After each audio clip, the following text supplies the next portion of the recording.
Am I happy at first glance? I just got to see it. The answer is no, I'm not. I'm not happy. But am I happy with where we're going? I'm thrilled. And radical Dems Senate Minority Leader Chuck Schumer emerged today from his rightful place in relative obscurity to wring his hands publicly and needlessly implore the president to sign the bill. President Trump doesn't want another shutdown, but he also makes it clear Dems would be to blame. I don't think you're going to see a shutdown. I wouldn't want to go to it now. If you did have it, it's the Democrats' fault. And I accepted the first one, and I'm proud of what we've accomplished because people learned during that shutdown all about the problems coming in from the southern border. I am extremely unhappy with what the Democrats have given us. It's sad. It's sad. They're doing the country no favor. They are hurting our country very badly. Here tonight, we discuss the reckless agreement that does little to address the worsening national security crisis at our border. Congressman Mark Green, former Reagan White House political director, Ed Rollins, Washington Times opinion editor Charlie Hurt, among our guests. And newly revealed documents find it was corrupt FBI officials who were the real perpetrators intervening in the 2016 election for Hillary Clinton. The new report from Judicial Watch finds the FBI General Counsel and Hillary Clinton's personal attorney talking about James Comey's letter on the Clinton emails days before the presidential election. We take it all up here tonight. Former U.S. Attorney Joe DeGenova joins us.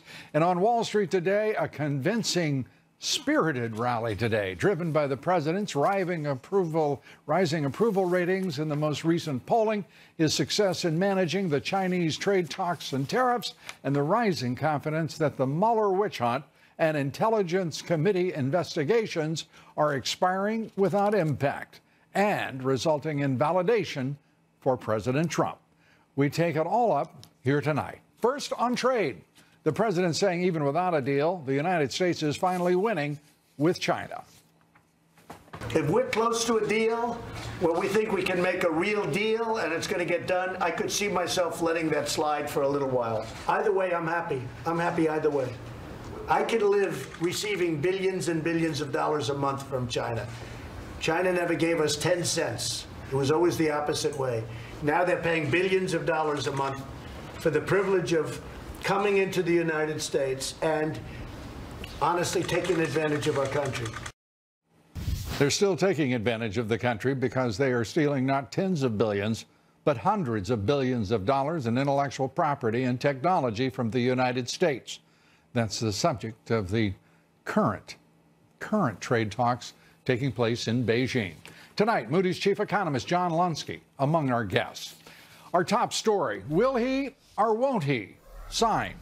The president will be presented with a bipartisan deal that is billions of dollars short of what he has demanded and certainly what he should expect. Republican Congressman Brian Babin says this deal is insufficient. He says he hopes the president will do whatever is necessary to provide border security. This is insufficient. $5.7 billion for 200 miles of wall is less than 0.1% of $1 trillion plus budget. The Democrats simply, they give lip service that they want to secure the border, and yet they don't come up with the deeds to do it. I hope that the president will use whatever option it takes to secure this border because it is an enormous threat to our nation's survival. And Nancy Pelosi and the radical Dems content to allow illegal immigrants, criminals, drugs to flood across that border. Since being sworn in, they're using their time to investigate the president rather than work in the national interest.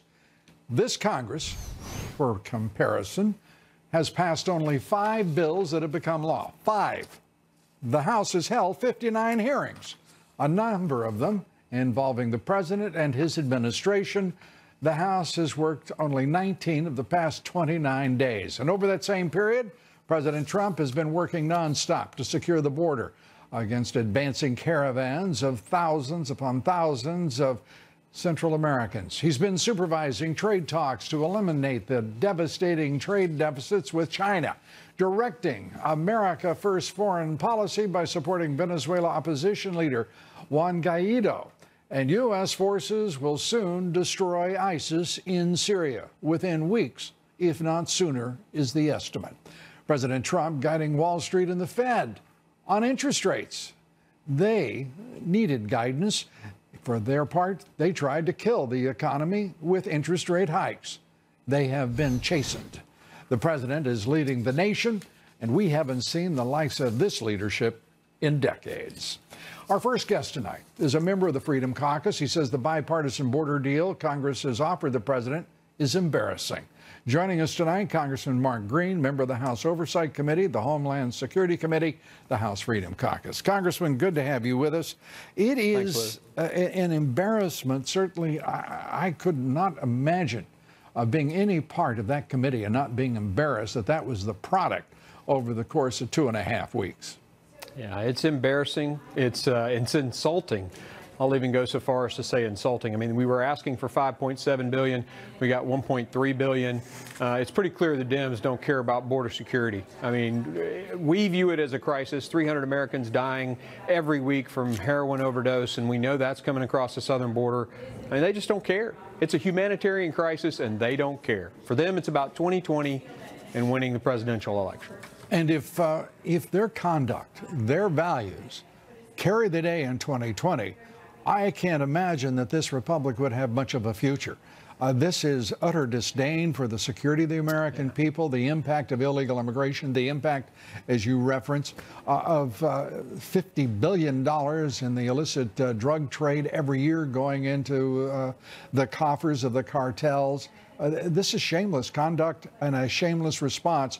The president has called the nation to arms to support him as he deals with a national emergency. That emergency doesn't go away whether he declares it's a national emergency, whether the radical left in this country ignores it. It's still there, and the collateral damage is devastating for this country. It's huge. Yeah, I think of it like, I'm a physician, Lou, and I think of it like an arterial bleed. I mean, you don't fix a scratch on the forehead when you've got an arterial bleed. You put a tourniquet on it and you get it fixed. And that's what's going on at the southern border. And we need a solution. We need it fast. I encourage the president to do whatever he can to get the wall built. I want to turn to Senator McConnell. The majority leader has had an extraordinary rhetorical journey over the course of the past 2 weeks, warning the president not to declare a national emergency, warning him that the Republican Party might not support him in so many words. And today, this, if we could roll that for the audience, I want to get your comments, Congressman. Yes, sir. I think Chairman Shelby and the Democrats on a bipartisan basis have done a good job.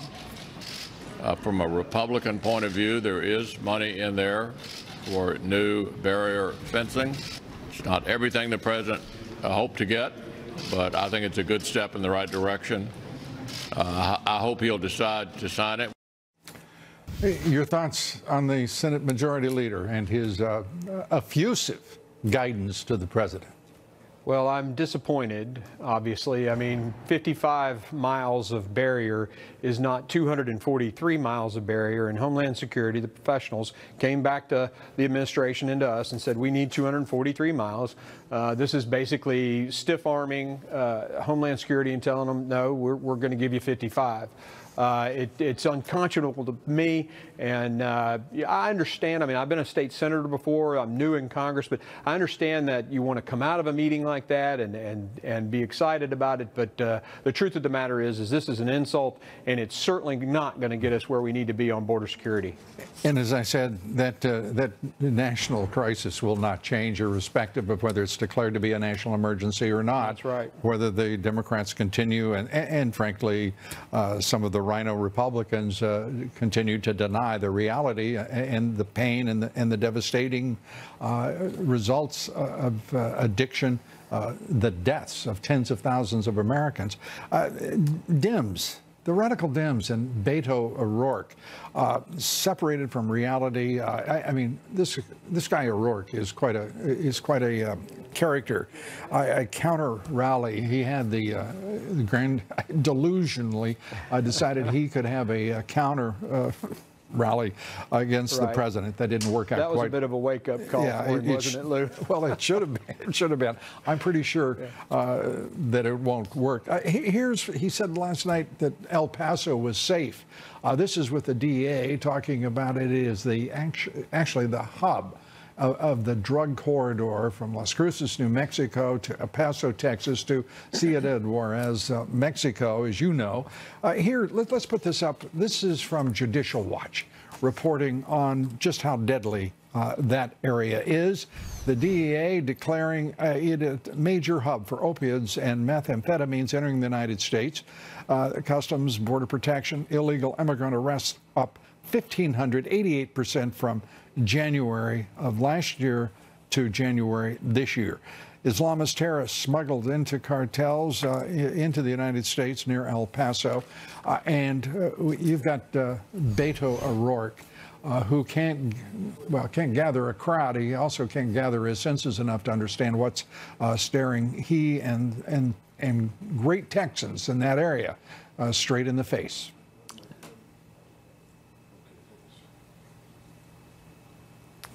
Congressman? Oh, well, Lou, I couldn't agree more. I mean, you know, I think he had 200 guys show up at his rally, and the president had like 69,000 people apply. And this guy thought he was going to make a statement. He made a statement, and I agree with the president. End of a presidential bid on Mr. O'Rourke's side. You know, El Paso is a dangerous place. Now, it's significantly, from what I understand, it's better than it was 10, 15 years ago before they built the wall. Interestingly enough, when I was an infantry officer, I went down to Fort Bliss, Texas, and did a rotation there. We did some training, and our leadership wouldn't even let us go into parts of El Paso. I mean, we were basically told it's off limits. And then they built a wall, and it is better. So walls work, and it's time to secure the border. Yeah, El Paso, if we can, we are told by reliable sources, including the reporting, by the way, of Judicial Watch, that the numbers 24, I believe it was 23 murders last year in El Paso against 1,200, more than 1,200 in Juarez. Walls, as you say, do work. They do. But we also know sometimes numbers are doctored, and that's the allegation against the El Paso law enforcement agencies, including the sheriff's office and police department. Well, when your military leadership won't let a group of soldiers who are pretty well trained go into an area, it's probably not safe. Yep. Congressman, we appreciate it as always. Good to see you. Thanks, Lou. Good to see you. Congressman Mark Green. Still ahead here tonight, the evidence of more corruption in the FBI leadership, the FBI working hand in hand with the Clinton campaign in 2016. The wonder is that President Trump won, with the U.S. government working against him and apparently at the orders and behest of one Hillary Clinton. We take it up with Attorney Joe DeGeneva here tonight. Up next, President Trump using that rally in El Paso to reaffirm the need for a border wall. Just so you know, we're building the wall anyway. Walls save lives. Walls save tremendous numbers of lives. They're full of crap when they say it hasn't made a big difference. Safety is the birthright of every American, which is why we must finish the wall. We'll be right back. Ed Rollins joins me next. Stay with us. Taken out thousands and thousands of people from MS-13. But if we had proper border security, including a very powerful wall, we wouldn't have to work so hard. And it would be a lot safer. President Trump declaring build a wall, and Mitch McConnell saying he wouldn't be troubled with the president using his powers of transfer to get more money to build that. Quite a change by the Senate Majority Leader. He hasn't always been so open and, well, helpful over the past 2 weeks. Here's what the senator had to say reported by the Washington Post just 2 weeks ago, McConnell cautioned President Trump privately about the consequences of declaring a national emergency, telling him the move could trigger political blowback and divide the GOP. He told Trump, not President Trump, the president, no, Trump, that Congress might end up passing a resolution disapproving the emergency declaration, which would force the president to contemplate issuing his first veto ever in the face of opposition from his own party. Blather, bull, and nonsense. Joining us tonight, former Reagan White House political director, Fox Business political analyst, Ed Rollins. Can you imagine the speaker sitting there talking to Majority the president leader. like that? Majority leader. Not what did I say? Right, we're rid of the speaker. Yeah, well, let's get back to the Senate. No, I can't. And I think the reality is the president's going to do what he has to do. An emergency. No, I get it. Yeah. But I'm asking you about McConnell, because now he's saying he won't be troubled by the transfer authority of the president, acknowledging it, supporting it. A week ago, he's being accused of talking to the president, like a poor cousin. He's a complicated man. He's done a good job on the judges, and the rest of it's all been rather weak, I think. And I think the reality is he looks to his own caucus to see which direction they want to go. Like defending this budget agreement is all about Shelby, who is one of his right arms, which was Shelby hasn't done anything his entire career in the Senate. But he's one of the Klan, and the bottom line is they're always protected. It's a club. It's a terrible deal. It's a terrible deal under any circumstances, and I think the president said that today. The decision he makes at this point in time is critical. I think he will build the wall. I think he needs to shift money from other places and go do that, and McConnell seems to approve of that, so let's get it done. So that's a positive. This president has emerged with the wind at his back from this process. He may only get 26% of the money if he accepts this deal. But if he has, under his transfer authority, if he can put together $20 billion from around this administration, I mean, you're talking about the budget this size, he ought to find tens of billions. This is like the Navy asking for a destroyer and the Congress saying, well, here's a rowboat, call it a destroyer. I mean, the money they put in there, you can buy chicken wire for, it's not going to do the job, and the president's going to have to find other ways of doing the job. He said today very clearly he's going to do that, and Mulvaney had better find, as the OMB director, in addition to the chief of staff, better find the resources to do this. Well, the acting chief of staff, I mean, this is a kind of a confused period. It seems to me, here's Mulvaney wanting to go to Camp David to negotiate with 3 congressmen. I don't get it. I don't get it either. He seems to me to be more of a distraction than a facilitator for the president's purpose and direction and his goals. And I want to see that White House come together and march straight ahead toward what the president says get done without reservation. When the Democrat chairman of the Budget Committee, the new chairman, basically, who was one of the 3 that went to Camp David, said if Mulvaney was president, we'd get all this stuff done. He was very cooperative. That basically that was a very bad sign to me. Mulvaney's job, first of all, it shouldn't be Camp David. That's the presidential retreat, not the staff. And the reality is he shouldn't be taking anybody up there. If you want to have a meeting, you can meet in your office in the White House. But the reality is I don't see anything. Somebody's playing big shot. Well, and that bothers me too. Well, I've seen it. I've been in the White House. I've seen it. I'm tired of the people around the president. Certainly not all of them, but a sizable number of people around the president. They're rhinos. They're working against him, and we're seeing it in the damnedest places. And I am really tired of it. And making deals with Democrats that basically are Democratic propositions dressed up as a rhino offering that then they claim credit for successfully negotiating. This is mindless stuff. I agree. The Green New Deal, Mitch McConnell, let's give him credit. He is moving straight ahead. He wants the Democrats to get a vote in the Senate on the new Green New Deal. Well, I'm all for that. I thought that's a brilliant stroke. I think it's a brilliant stroke, and I think the reality is they're all basically saying today, well, this is kind of a principle. This isn't really what we want, but they're all going to be forced to stand up one way or the other. Yeah, they ought to eat that thing. They ought to eat it, absolutely. I mean, watching these these geniuses, Sherrod Brown and Markey and all of the others, trying to digest what this freshman class of socialists have come up with. It's going to be fun to watch.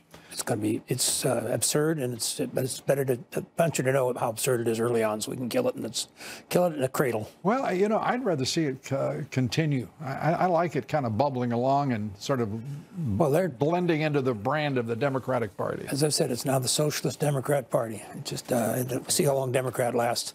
You got it. Thanks so much. Ed Rollins.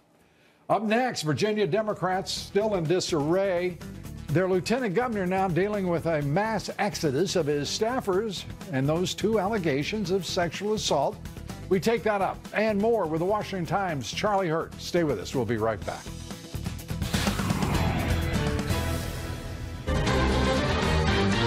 The verdict is in at the trial of notorious Mexican drug kingpin Joaquin El Chapo Guzman. Correspondent Brian Yenes is here to tell us what the jury found. Good evening, Brian.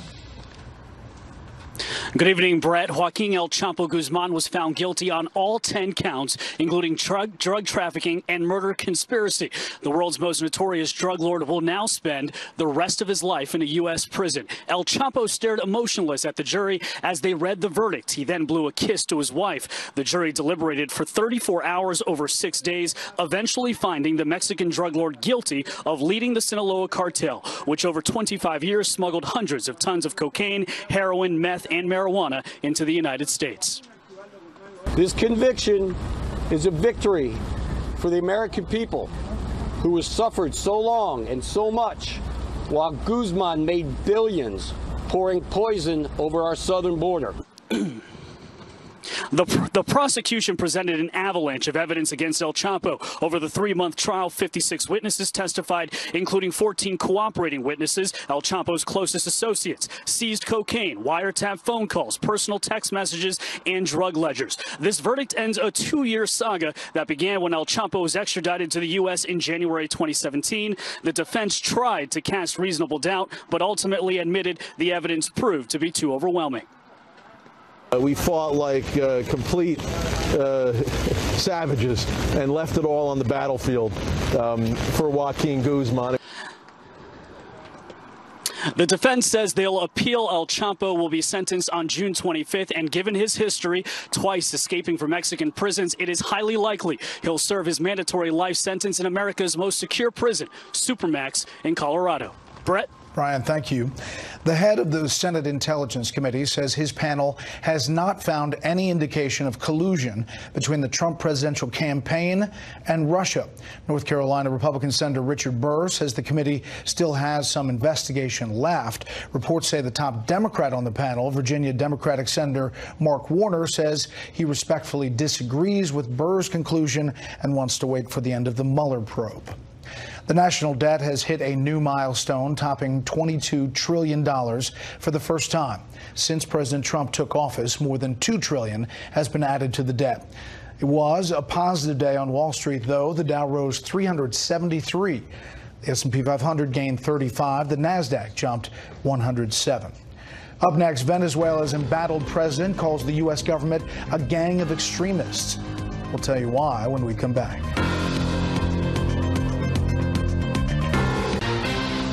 Venezuela's embattled and disputed president is once again blaming the U.S. for his country's economic and political crisis. Nicolas Maduro says the Trump administration is responsible for his many troubles. State Department correspondent Rich Edson has details. Venezuela's streets fill with familiar traffic. Another day of protesters demanding disputed President Nicolas Maduro leave.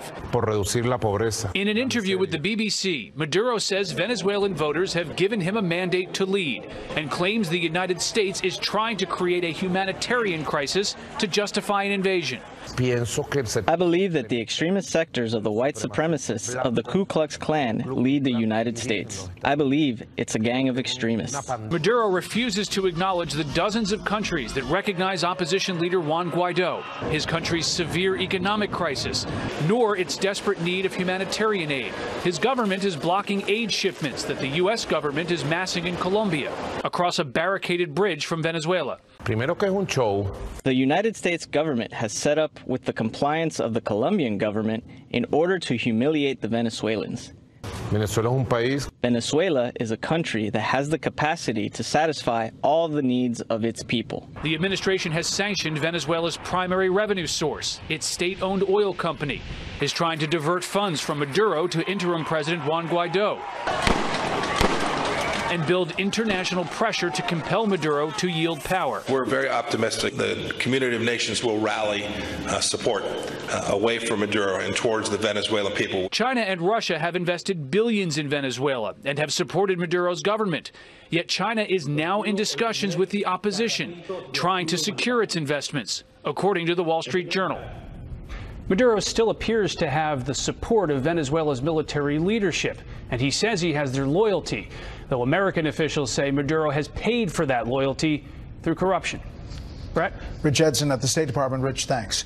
We are 2 weeks away from the second summit between President Trump and North Korean leader Kim Jong-un. Tonight, we have new information about just how seriously North Korea has been taking its promise to end its nuclear weapons program. Here's senior foreign affairs correspondent Greg Palcott. North Korea might be talking peace, but it's making war, or at least war-like material. A just-out report from a respected Stanford University think tank says in the past year, Pyongyang has produced enough nuclear material to make 5 to 7 weapons, added to an arsenal of 30 warheads. They also say, though, last year's Singapore summit involving President Trump and Kim Jong-un and a halt to nuclear tests and missile launches by the North has led to lowered tensions and the threat of war on the Korean peninsula.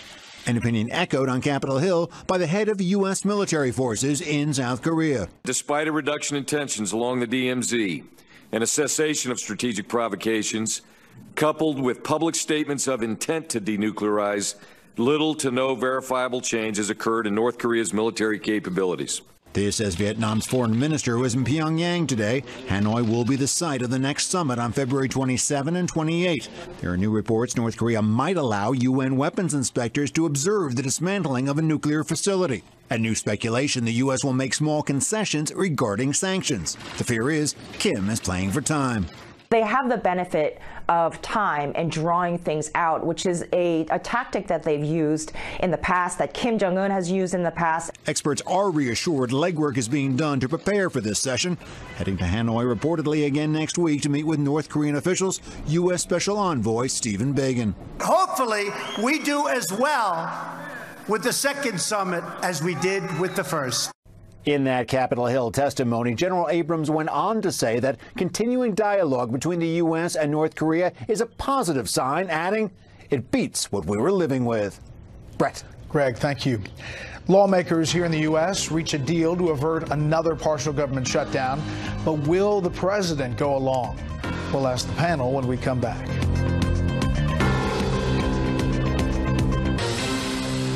We have a bipartisan agreement. As in all bipartisan agreements, everybody had to give something. We are urging the president to sign it. It's not everything the president hoped to get, but I think it's a good step in the right direction. I hope he'll decide to sign it. Am I happy at first glance? I just got to see it. The answer is no, I'm not. I don't think you're going to see a shutdown. I wouldn't want to go to it now. If you did have it, it's the Democrats' fault. Well, we have a deal, but will the president go along with it? The deal structure, the agreement is $1.375 billion for a border wall. That's $4.3 billion less than what the president demanded. 55 miles of new border fencing, does not include a strict new cap on Democrats had sought on detainees' beds there. Provides enough money for 45,000 ICE detention beds, wants to reduce that over the fiscal year. Substantial funding to improve temporary customs and border protection holding facilities, and additional resources for alternatives to detention and the family case management program. That's the structure of it. Is it good enough? Let's bring in our panel. Jonah Goldberg, senior editor at National Review, Molly Hemingway, senior editor at The Federalist, and Josh Kraushaar, he's the politics editor at National Journal. Okay, Jonah, thoughts? I think by any normal Beltway standards, it's not a great triumph for Donald Trump. It's less money than he was going to get if he didn't shut down the government the first time. I think that he has probably no choice into signing it, because either you get a shutdown, if you try to go the continuing resolution amount that's pegged to current spending levels, you'll get even less money. And so I think he signs it, and then it's a both and. He's going to sign it, and I would suspect that either he declares an emergency or starts moving money around and creates a new fight. If he declares an emergency, the courts will stop it, but he gets to say, I tried. That would be a political win for him, and but it's not a great deal. You buy that, Molly? I think this is a genuine compromise bill. Each side gets a little bit of what they want. The problem is it's a compromise between people who actually want to do something about border security and people who want to do nothing about border security. There are political wins here. Donald Trump needed money for the wall, for the barrier. He gets that. He also gets to keep using this as an issue because he can point to how Congress has failed once again. The people who want generally open borders also have a victory because they can keep having those things. The issue is it's not just about Trump. It's not just about politics, but it's about national sovereignty and our borders and whether they mean anything. And for those people who care about those issues, it's a loss. Here is the president and the Senate Minority Leader on adding things to this deal. I'm adding things to it, and when you add whatever I have to add, it's all going to happen where we're going to build a beautiful, big, strong wall. We don't know what he means by that. There are great limits on what he can do and cannot do, and we'll have to see what he means. So there's a lot of confusion about adding things and whether he can or cannot. Yeah, I mean, the president is going to try to spin this as a political win, but the reality is on the campaign trail, he said we're going to build a wall and Mexico is going to pay for it.